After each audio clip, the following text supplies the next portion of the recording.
Hello everyone and welcome. I'm Manari, Festival Director and Founder, and today I'll be hosting this live stream. Welcome to the third edition of MiraBan UK Film Awards. Today I have with me Jody Tozer, founder of Cardiff Mini Film Festival and Bulldozer Films. She's our film juror for this category. Say hello, Jody. Hello. And also tonight our special guest is Mira Koteva, Bulgarian actress, writer, producer, winner of multiple actresses awards, and with her we'll be talking about Undo, that short film that is shortlisted for Best International Short and Best Editing. She wrote it, she produced it, and she acted in it. Director is Stanislav Irstov, and our editor is Mihail Mihov. So before we talk about Undo together, I'll launch the trailer and then we'll be back.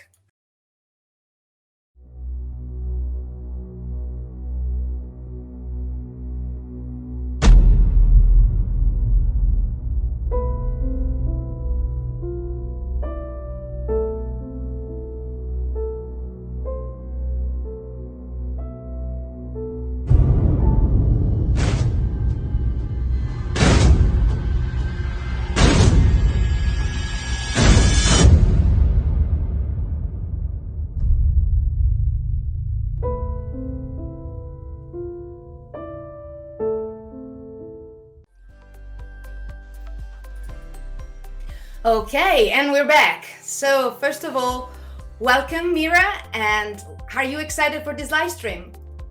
Thank you and hello. Yes, I'm very excited and thank you so much for inviting me. Thank you so much for being with us. It's an honor. So let's talk about Undo. This is a very challenging topic. Can you actually tell it from your, in a nutshell, what is Undo about? Undo is about the dreams that we have and what is the price to follow our dreams. So in Undo we have one example, but it doesn't necessarily have to be this one. But I've touched on a topic that is very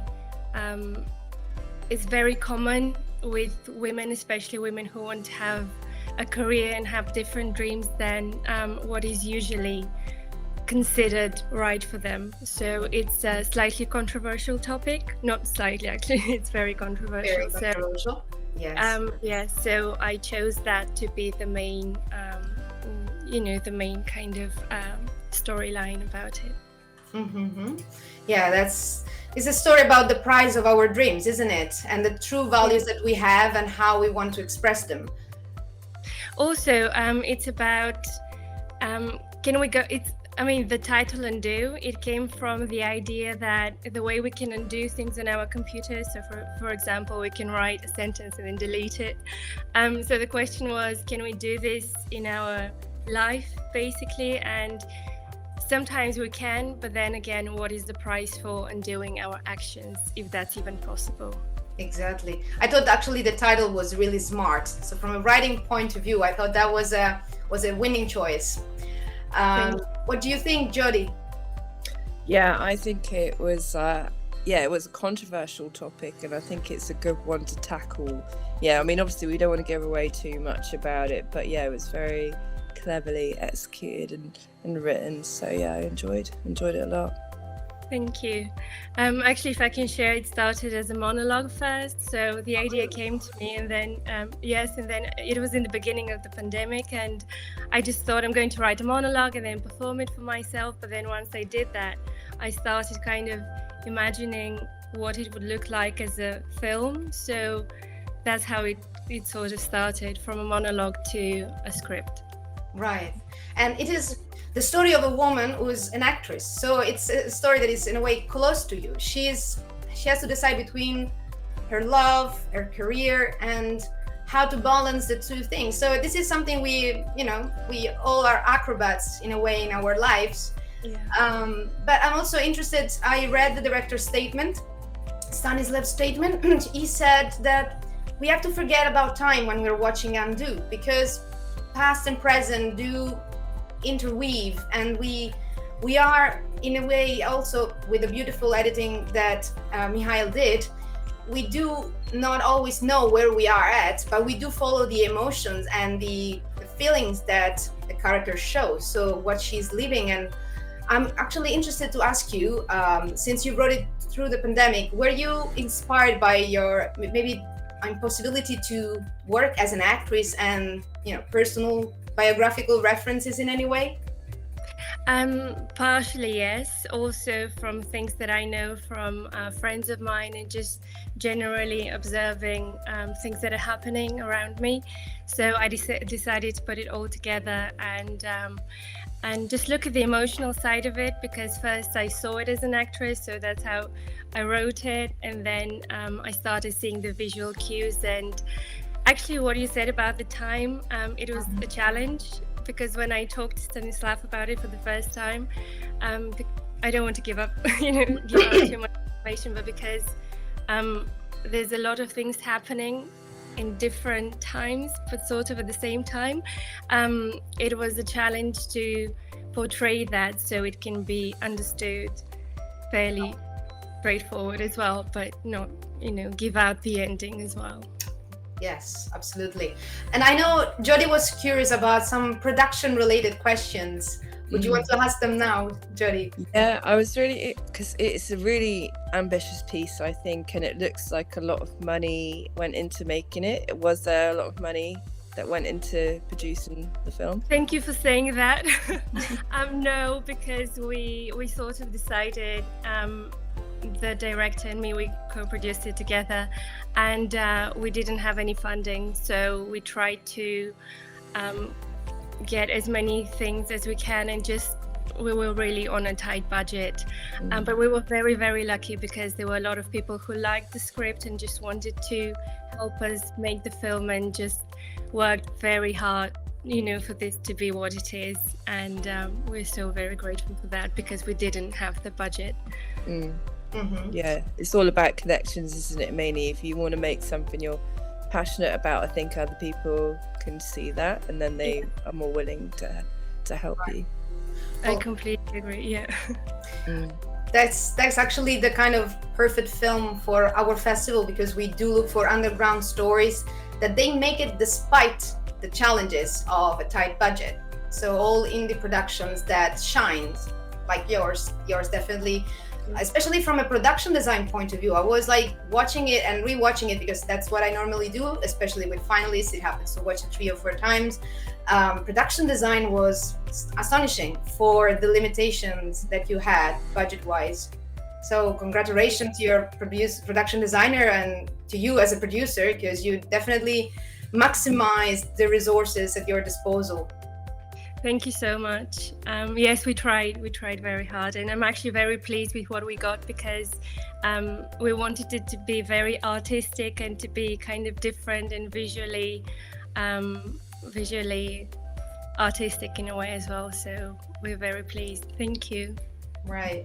Do you want to share with us one day on set, like something that was particularly either on a story level or production level, like I think will make us both happy. Like Jody is also a producer, I'm into directing, so from both sides, can you share us a story of making and do? Yes, actually we have a very interesting story on the first day, because we shot it in a smaller town in Bulgaria, and most of our crew was coming from Sofia. And they arrived in the evening, and our first scene, because we shot it in 4 days basically, so we worked 4 days, and our first scene was supposed to be in the woods. And in the evening when the crew arrived, we had a huge storm, and it rained and rained, and there was thunder, and we just really kind of lost hope, because in the morning we had to go to the woods at 6 o'clock a.m. and we didn't know if it was going to stop, and even if it stopped, because it was further up in the mountain, we didn't know if we can actually get there with our cars, because the road we didn't know if it would even be possible. And then the cameras and everything was very challenging. But then in the morning the sun came up and everything was great, so we actually did it by schedule like we planned. But it was the night before that was very challenging. Slight heart attack. Yes. Oh my God. What do you think, Jody? Like, story-wise, any question on your side? I'd just be interested. Obviously, you had very minimal casting. How did you cast the guy in the film?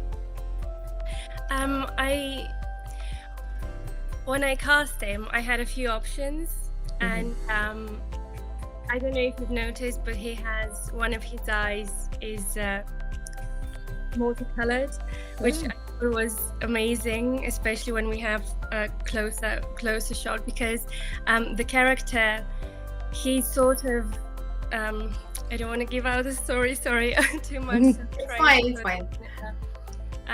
He's one thing, but then he presents as one thing, but then we realized that's not the same person as we thought.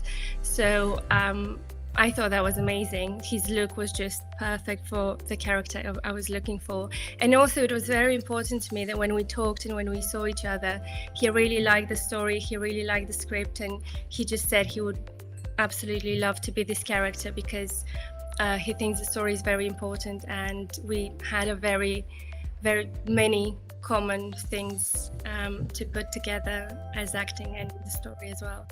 Okay. And do you think you will write something again? Will you continue to write something in the same sort of vein, or if you've got different ideas for your next film, or are you even going to make a next film?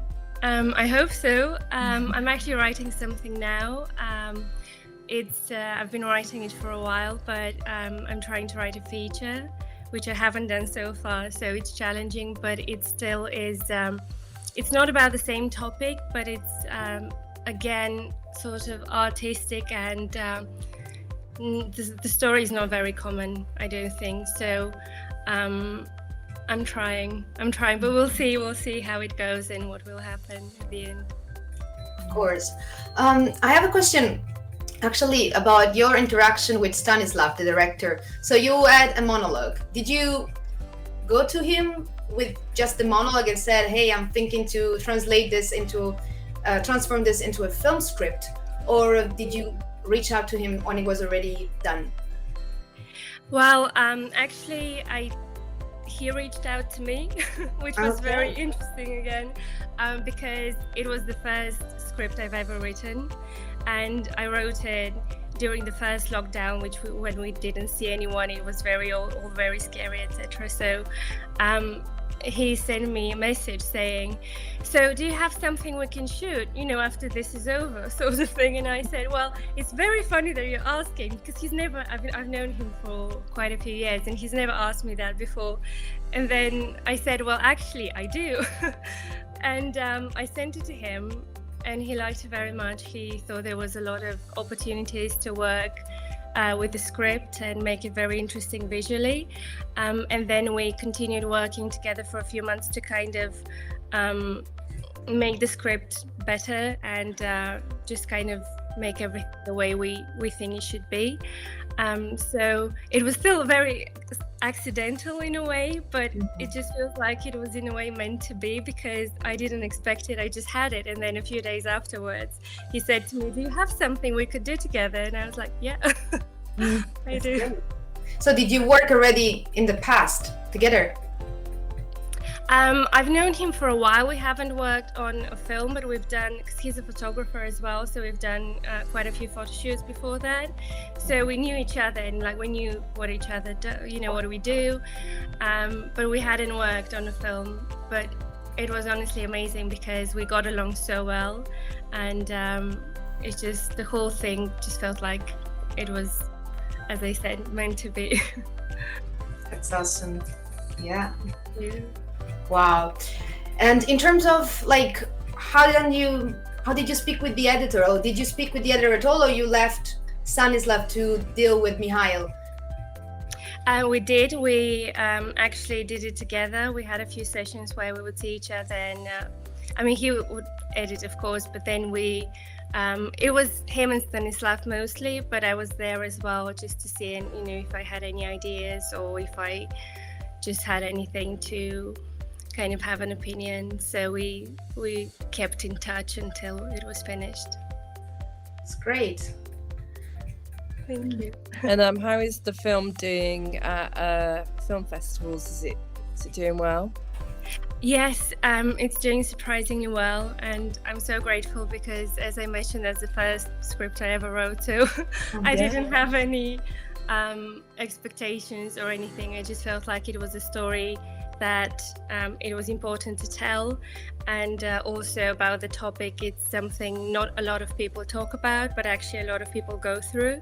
So I thought the most important thing was to create this film where when people watch it, the right people watch it, they can relate to it, because I know a lot of people wouldn't, but I wanted us to make it for the people that can relate and know that they're not alone, and it happens.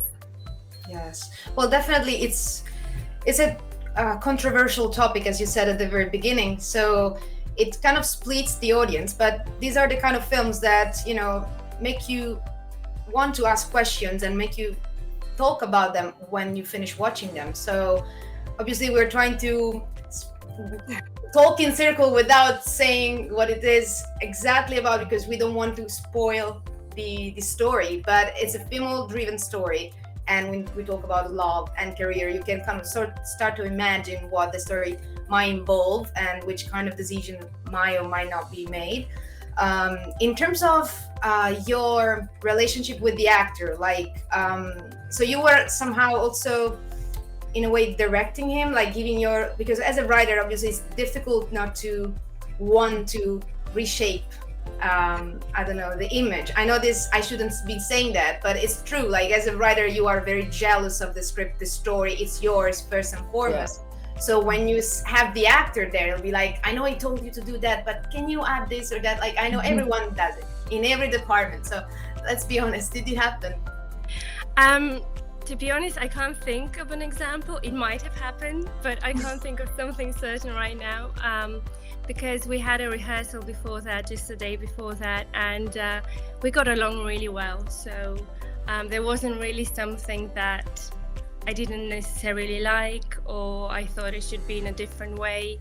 It's just, I think he was very, very perfect for the role that he did. Great. And are you, last question, for my curiosity on production design, are you passionate about painting? I've seen in a way painting being a huge component of your film, color in general. I'm personally not, but I mean, I love looking at it, but I'm not the person who paints.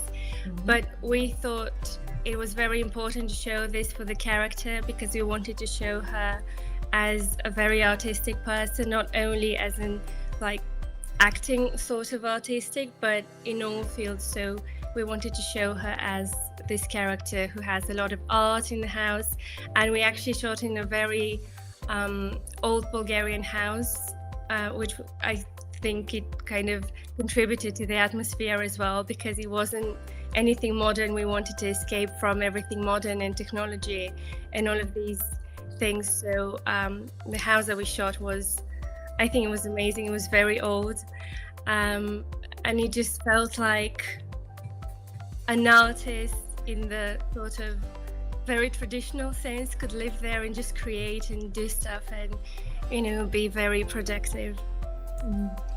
Wow, felt like a house made for the film without you. Yeah, in a way. Just kidding.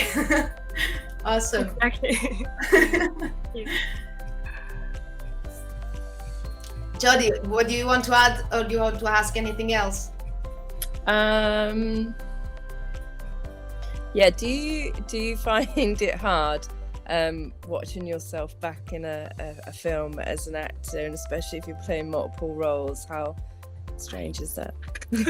Yeah. It's very strange. Obviously I have to, but every time I do, I'm thinking, why did you do that? Why did you I mean, sometimes I like what I see, but generally it's just a very odd feeling. It's like when somebody listens to their voice for the first time, and you know how it can be very odd, and it's like, is this how I sound? So with acting is somewhat similar in a way. And yes, I did play 2 roles, which was challenging as well. and but I think it was there was a learning curve for me, and it was a rewarding experience. Actually, in that sense, you just made me think of a question. Did you decide that since the beginning that you were going to play the two roles, or was it something like, because obviously it add meaning to what the thing you wanted to go for? Was it chosen since the beginning? Yes, I don't know if I can say that, but it's because it was chosen from the beginning because of the end of the film. So it's sort of the same person all along. Okay. So yeah, it felt like it had to be me in both. So it's, you know, an internal dialogue. Right. Yeah, it felt like that, and it felt like a projection of her. Yes. So that's Yes. why I felt it was a great choice, casting wise, and also minimizing the cost of the budget in a way. So also smart choice. True. That's But yeah, the creative mind of an indie producer. You see, that's what, you know, you can find great solution and yeah, cheapest cost. Yeah. I agree. But yeah. Great. Actually, one other thing that you said just now, that you find hard to rewatch yourself, I thought of, you know, Maggie Smith in a few interviews. She always mentioned that she prefers theater for herself, acting wise, because of this reason, because at least it's done